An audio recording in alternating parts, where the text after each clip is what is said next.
I have to use my glasses, sorry. The work of many in the anti-war movement knows that your work didn't end on this day. You continued, many of you. Let's see. There.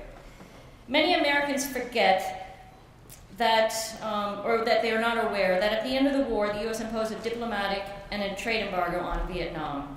While relations were kept with Laos after the war ended, they were significantly downgraded. And of course, the U.S. had a very complicated history with Cambodia after the war, when Vietnam liberated Cambodia from the Khmer Rouge in 1979.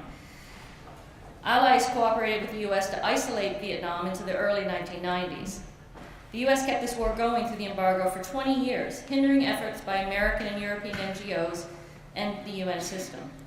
So unlike Japan and Europe, there was no Marshall Plan for Vietnam to help Vietnam recover from the war. The Soviet Union, Cuba, Sweden, and Finland were among the few who came to Vietnam's aid after the war on an official capacity. But this did not keep many religious groups and the peace organizations away. There were many efforts, as you all know in this room, more than I do, to get aid to Vietnam after the war. I'm sure many of you are aware of this, the friendship shipment, which included a shipment of wheat, blankets, and medicine in 1978 from Houston to Saigon. Many of the organizations that were part of this, at least 40 organizations that were part of this coalition, continued after the war and after this time to foster, to promote the restoration of diplomatic relations, to conduct people-to-people exchanges, to organize round-table discussions on policy issues with Vietnam, Laos, and Cambodia, to press for humanitarian aid, even though they faced heavy U.S. restrictions. Can I have a show of hands of how many people were involved in the post-war reconciliation efforts? Yes. My work, for example, is a direct descendant of the Quaker AFSC project through John McAuliffe, David Elder, Lady Borton, also Jackie Chagnon, Roger Rumpf, and as well as IVS volunteers like Sally Benson, Steve Nichols, and many others who continue to engage in post-war Vietnam, Laos, and Cambodia, starting from the day the war ended. They were and continue to be my mentors, who have graciously introduced me to their counterparts in Vietnam, Laos, and Cambodia, sharing the very important relationships that they had built over the decades, first as part of the anti-war movement and then as part of the reconciliation project. Without that introduction to Vietnam, I would not be here today. So thank you. My colleague Chanapa Komvangsa, who could not be here today, founded a similarly named organization called the Legacies of War that focuses on addressing the bombing in Laos. And she was a direct descendant of the work of Fred Bramfman and John Kavanagh at the Indochina Resource Center. When Chanapa met John in 2003 at the Institute of Policy Studies, he showed her the drawings from the plane and jars that had been sitting in his closet for 40 years. And she said, she's young, a little younger than me, in her 40s. She said, I've got to do something about this problem. The Vietnam I first saw in 1991 was still extremely poor. More than 60% of the population was living on less than $1 a day. And in Ho Chi Minh City, you could see children diving into dirty canals after scraps of vegetables thrown over the market stalls. Bombed out buildings and gun turrets, bomb craters scattered the countryside. They were evidence that the war had not been over for too many years. In the early 1990s, there were few international organizations working in Vietnam and Laos. The Mennonites and the Quakers, of course, led the way to address UXO during and immediately after the war. Slowly, other organizations began humanitarian programming in the region. First, efforts were focused on post-war and reconciliation issues such as UXOs and assistance to war victims. But then the focus began to switch over to more traditional international development areas of work: education, economic development, capacity building, environmental conservation, and so on. So that today most foreign NGOs working in Vietnam, Laos, or Cambodia have no idea of the role of the early organizations in fostering post-war reconciliations, and they do not want to get involved in anything that is considered politically sensitive.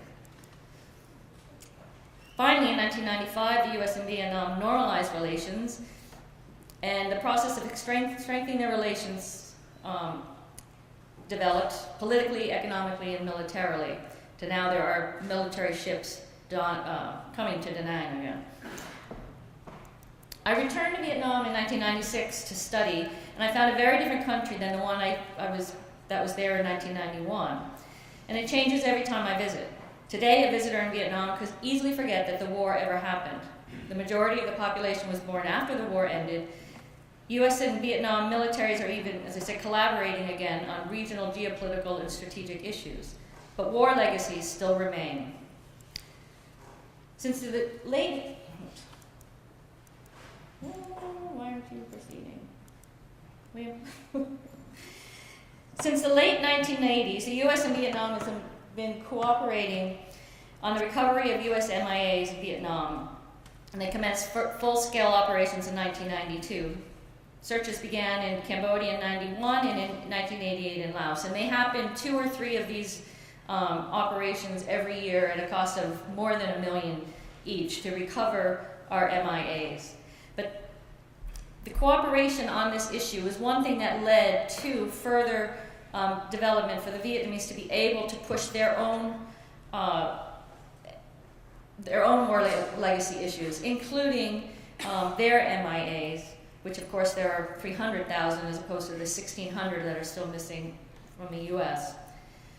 The first area of cooperation after normalization of relations was again on the unexploded ordnance issue in Laos and Cambodia and Vietnam. Starting in the late 1980s, my great senator from Vermont, not Bernie, though he is great, but Patrick Leahy, and his War Victims Fund began to assist those who lost limbs from the unexploded ordnance and other victims assistance programs. Later, the fund provided support in demining efforts. This, you can see the red, that's all of the bombed regions of Cambodia, Laos, and Vietnam. With advocacy efforts, to date, this funding for UXO removal and victim assistance totals about $330 million since 1994. And as I said yesterday, it's about $15 million a year, or the cost of 1 day of the bombing during the war. So much more funding is needed for certain. With the advocacy efforts of Chanapa, Titus Peachy, who many of you probably know, and others at the Legacies of War, President Obama, in his historic visit to Laos in 2016, announced a pledge of $90 million over 3 years for UXO removal and victim assistance in Laos. The first 2 installments of the $90 million pledge, totaling $60 million, were obligated in 2016 and 2017. They are being administered by the Department of State to dozens of groups in Laos, mainly US-based non-governmental organizations. The Senate included the remaining $30 million for demining in Laos in its state and foreign ops bill this year, which Legacies of War is cautiously optimistic that the full amount will be included in the final bill. Let's hope.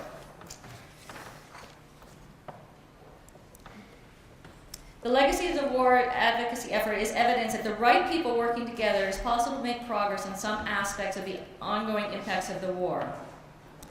But unfortunately, the 2018 bill for Vietnam is a more modest $2.5 million allocated for UXO removal, and Cambodia is just under $4.5 million. At this rate, the removal will take more than 100 years to make the land safe. Areas that are heavily contaminated with UXOs are among the poorest regions of Asia, so much more needs to be done.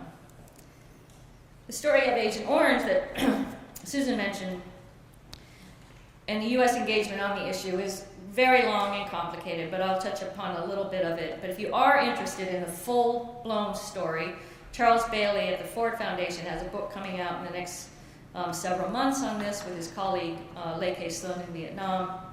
And he'll be here in Washington over the next couple of weeks talking about the book. So check our website. I think we'll post it on there. Most of you are familiar. We've heard Agent Orange mentioned several times today, but I want to remind people that it wasn't just Vietnam that was sprayed, but also Laos and Cambodia, particularly along the Ho Chi Minh Trail. And as I said last night, we really do not know if the CIA was involved in any of this spraying because that is still classified information. Agent Orange was a 50-50 combination of 2,4,5-D and 2,4-D and 2,4,5-T, of which we know that now that the 2,4,5-T component was contaminated with dioxin, something that the chemical companies kept hidden from the U.S. government while they continued to produce vast, up to 20 million gallons of these herbicides that were contaminated. The vast environmental destruction during the war that you see here, and this is actually in 1993, so 20 years after, it motivated American scientists to advocate for the end of the ranch hand project. As many of you probably know, in 1970, there was a delegation from the American AAS, I forget what that stands for, American scientists who went to Vietnam, and when they saw the environment there, they coined the term ecocide to describe it. Production of the herbicides by the chemical companies that just kept pushing this chemical out at high rates of speed, which with dioxin was created when they heat the chemical up too high because they were producing so much of it so fast for the U.S. military that dioxin became a contaminant. And research that was done later found that it was about 366 kilograms of dioxin was sprayed over Southeast Asia. And this is a huge amount considering you usually talk about dioxin as a part per trillion. You don't mention it as kilograms. Today, as Susan said, we know a lot more about dioxin. This is the list that the VA, the Institute of Medicine has through their research over the last, looking at research over the last 30 years now, I think, have found these conditions associated with dioxin exposure. And the US VA now compensates veterans for about 15 of these conditions, including the Parkinson's disease that my father suffered from. However, when it comes to birth defects, it's a completely different story, as Susan already mentioned. While research shows dioxin can cause birth defects in animal studies, it's much harder to prove this in humans. You can't purposely expose a human to dioxin. It's not ethical, for one thing. So you have to look at epidemiological studies. And when you're looking at birth defects, you often see very, very rare conditions. So you have to have a very large population for these birth defects to pop up as being as abnormal. But in all the studies in animals, in all the different species, reproductive deformities is evidence. And we are very close to humans, to animals, so maybe often we're more animals than human, I think. But it's not a big leap of logic to say you're going to see the same in the human species.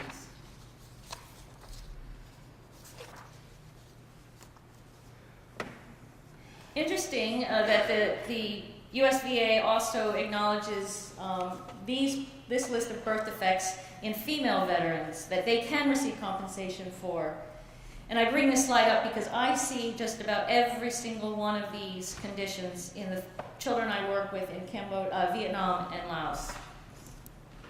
Though the VA says that's for, Liam's not going, say it's for service in Vietnam, not particularly Agent Orange dioxin. The Vietnamese have done their own epidemiological studies and found high rates of birth defects, miscarriages, and reproductive abnormalities among those who lived or fought in the sprayed regions.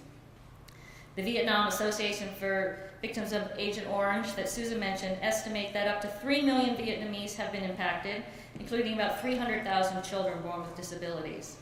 And we still don't know the extent of those people in Cambodia and Laos who have.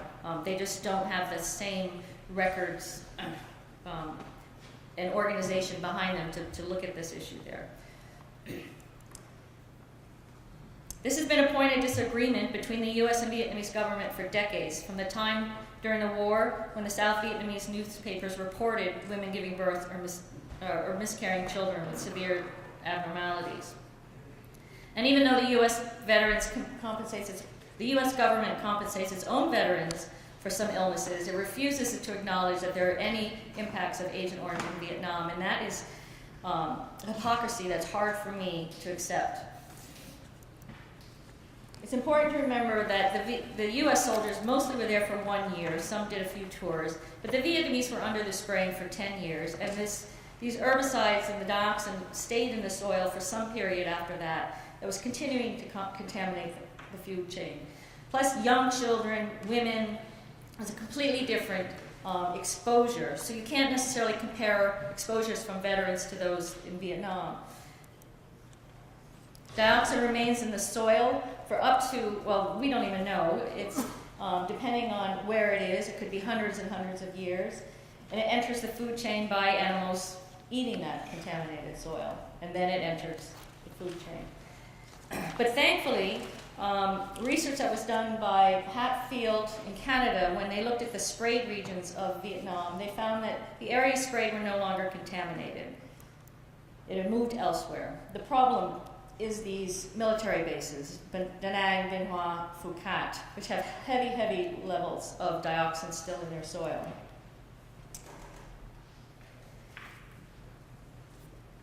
This is just a memo to bring me back to that day that some of you were in this room were there as well. When I went to Hanoi with a delegation in 2005, and we met with the U.S. Embassy, and this is a memo that came out that says that the Agent Orange is just a propaganda on the Vietnamese government in order to get reparations for the Vietnamese. And this is from the early 2000s. And I remember that meeting where we were sitting at the embassy in Hanoi, where the public affairs officers told our group, I wish people would stop raising the Agent Orange issue. He said they should remember all the good that the American government did for Vietnam. I said, huh? What? And what they did is they built the highways, they built the airports. That there's, we've done some really good things for this country, and that just pushed me to continue. All right, I'm running out of time, so I'm going to, Neon, you're going to have to hit that again, sorry. Go beyond, there we go. That's the Da Nang base, and when I was there, you could still smell it. Finally made progress when Bush went to Vietnam in 2006. This issue finally was on the agenda with the U.S. and Vietnam. They began to work to clean up that Da Nang air base. And over the years, with constant advocacy work, but thankfully also the great work of my state senator, Senator Leahy, the U.S. has allocated $201 million so far for cleanup and for human health aspects. Most of it is going for the cleanup of the contaminated bases. The Da Nang base is now clean, more or less.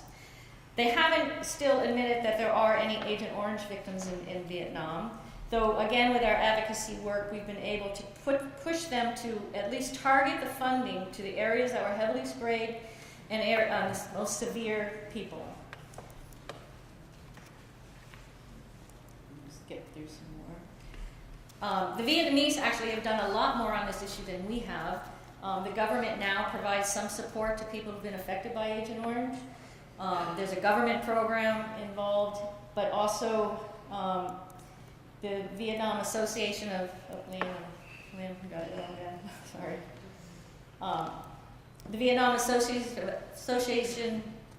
Vietnam Association of Victims of Agent Orange has raised over $51 million domestically to provide support to Agent Orange victims, and they are the poorest of the poor in the country. They're often raised by single mothers who the fathers may have already left, may have already died. I've been able to do work on this issue in Vietnam for several years, and a lot of it is funded by the family of this man. This is Bob Feldman, who in 2006, I was still working for John McAuliffe, and I got this call from one of those great calls when he worked for an NGO, when they said, we want to help people in Vietnam affected by Agent Orange. Turns out her husband, that was from Nancy Feldman, her husband was dying of lymphoma, and he wanted his VA benefits to go, because at the time the US was not providing any funding. He wanted the VA benefits to go to somebody in Vietnam also suffering.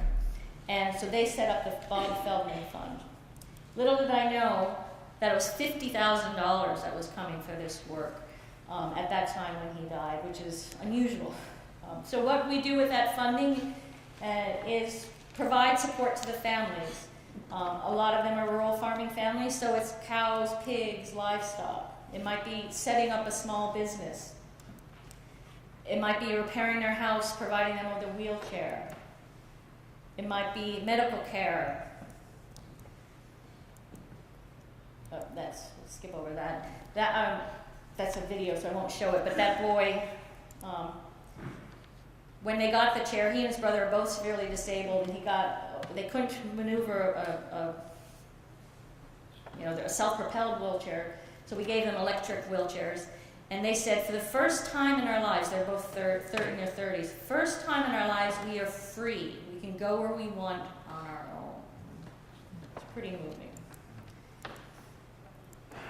I'm going to stop here because I'm running out of time, but I just wanted to point that out, that one individual can do something. You don't have to feel hopeless or helpless, but you can, working together and getting the resources to the right people, you can provide help. Even though it seems like there's not much that can be done, and in some cases for these families it is too late for medical rehabilitation. But and one of the things each family always tells me is they're so touched that someone from America has reached out across the country to help them. And that's what keeps me going. Thank you.